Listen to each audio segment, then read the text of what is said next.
726 area code. Who's this? Where are you calling from? Good afternoon, Sam and Emma. This is John from San Antonio. John from San Antonio. It's great to hear from you. Didn't recognize the 726. You got a new phone. Yeah. Do I sound okay? Yeah, you do. Yeah. Okay.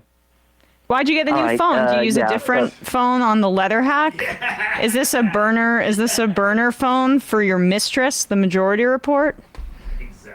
No, because I'm on, they can see me on the Letter Hack show, so there's no phone involved. But, all right. Yeah. All right. Okay. So we're 77 days away from Election Day, and I want to share where we stand in the snapshot in time. I want to say clearly that I want Harris to win. I hope she gets a big bump coming out of the convention.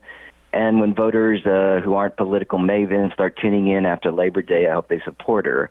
I also want to be objective about where we stand right now. The numbers I cite are my own polling averages in 7 swing states that will determine who wins the presidency. Other top aggregators' numbers are at the most off by 2 or 3 points, though most of the time they're within a point in polling averages. I'll start with the states that have Harris winning and her leads. Wisconsin, she's up by 3.4.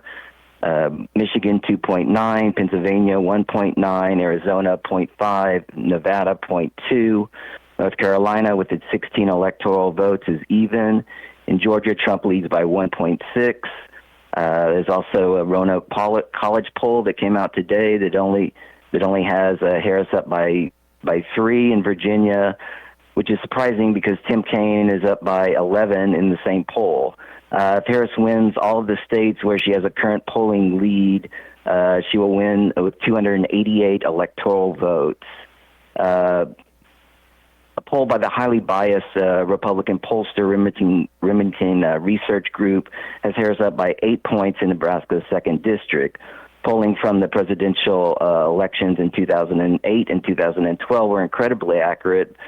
But as more people purchase smartphones and stop using landlines, it's been harder to conduct polls, and people who follow elections realize that polling in the formerly blue wall states of Pennsylvania, Michigan, and Wisconsin were off in 2016, and that shocked everyone. In 2020, Biden also had polling leads in the formerly blue wall states, and it was much closer than people expected. Presidential year elections are much harder to predict than midterm elections because it's hard to know how many low propensity voters are going to turn out for each side. Generally, I still think that polling is very accurate. Top forecasters get 95% of their picks right, and even people who don't follow politics closely but have a rudimentary level of understanding, which states are red, blue, and purple, can predict 90% of the races, especially if they read top forecasters' picks. I've seen some data recently that say the average of polling miss is 4 to 5 points, but that's deceptive because most races are blowouts, and it doesn't matter if a candidate wins by 15, 20, or 25 points. Proper way to measure accuracy is to look at swing state races or close elections and measure those predictions. Then those percentages will drastically go down and be more accurate. Many partisan Democrats, including myself, are concerned that there will be a polling era in the formerly blue wall states, which is the main path for Harris' victory at this point. Remember that Trump picked up 3 electoral votes in the reallocation from the census that could be reduced to 2 if Harris wins North Carolina. If Trump can win Georgia, North Carolina, Nevada, and Arizona, but loses the formerly blue wall states, it will come down to Nebraska's 2nd congressional district, which Biden won by 6.4 in 2020. But Republican Congressman Don Bacon has held his seat since 2016. If there's a 269-269 tie, which would happen if Harris holds the blue wall states but loses Nebraska's 2nd district, the newly elected House would determine who wins each state, and that's based on a single vote based on the majority of votes of House members in that state. In that vote, based on my projections, Republicans would win 27 states, Democrats would win 22 and Minnesota would be tied. Considering the small margins that Harris leads by, another concern are our faithless electors. In 2016, all right, hold on, John. Let me stop you. Let's hold some of the faithless electors thing. You know, we still got several weeks here. All right, so we don't need to we'll get into that. But let me just ask you this one question, and then I anticipate hopefully that you'll be calling in every Tuesday to give us sort of a update as to where we are. But do you think when you see that Virginia thing, do you think, and presumably they would answer, don't know, but I am convinced there is still a significant portion, not huge, but significant because margins are going to be so thin in this election, a significant portion of people who are not aware that Harris is running yet.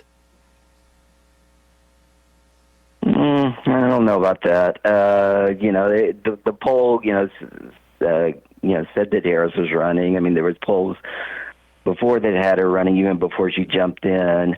Yeah, I mean, I think people aren't paying attention, but I also think that Virginia, was the main state that, out of all the states where Biden won by fairly large margins in 2020,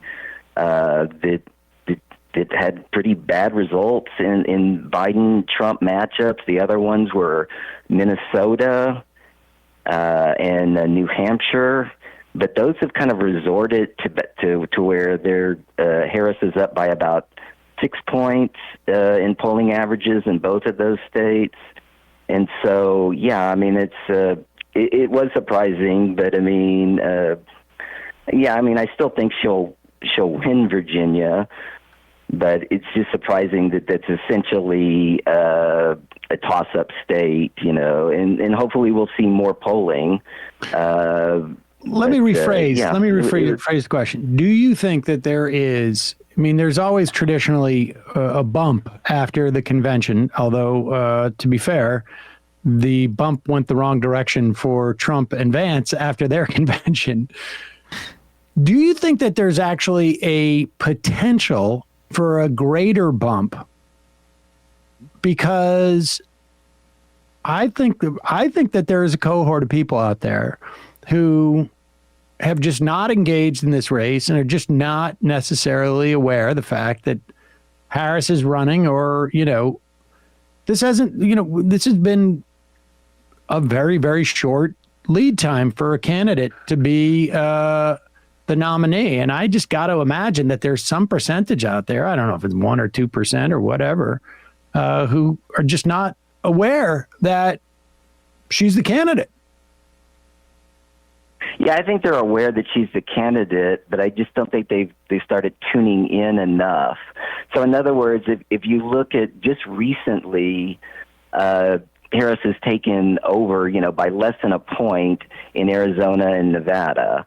And all the polls that are the strongest for her are all recent polls. The ones that are, where Trump is doing well is when she first got into the race or she first announced. And so she has momentum in just about every race in swing states, except for probably Georgia, and it's still a toss-up race at 1.6. Now Georgia has had a lot of things going on as a ProPublica report, to where they're trying to laws that were changed to make it discretionary whether they can actually certify the elections. Yeah, and so that's pretty bizarre to see that happening. And Cleta Mitchell, that was just reported on Sunday, the person who was on the call with Trump, with Raffensperger,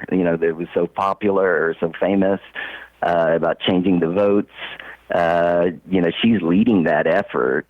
And so, yeah, that's pretty bizarre that's going on, pretty awful, from a from a democracy point of view. Yep. But I think that they are tuning in. They will be tuning in. there's always the question mark of how many people are going to turn out, because, I mean, I was not expecting 81 million votes or over 81 million votes for Biden, over 74 million votes for Trump in 2020. I mean, the numbers were just outrageous.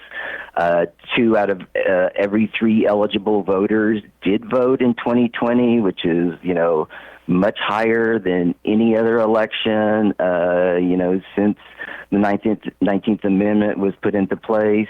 They gave women the right to vote. The highest before that was the election of 1900.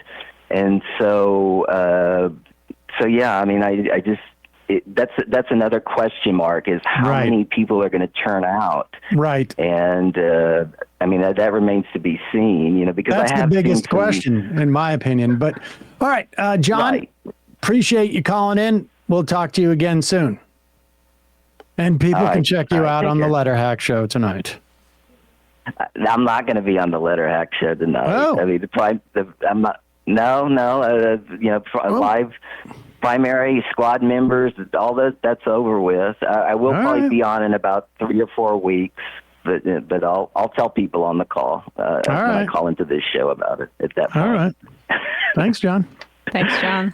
Okay, take care. All right. Look, we got a little drama apparently happening on the Trouble in Paradise. Yeah, I guess so.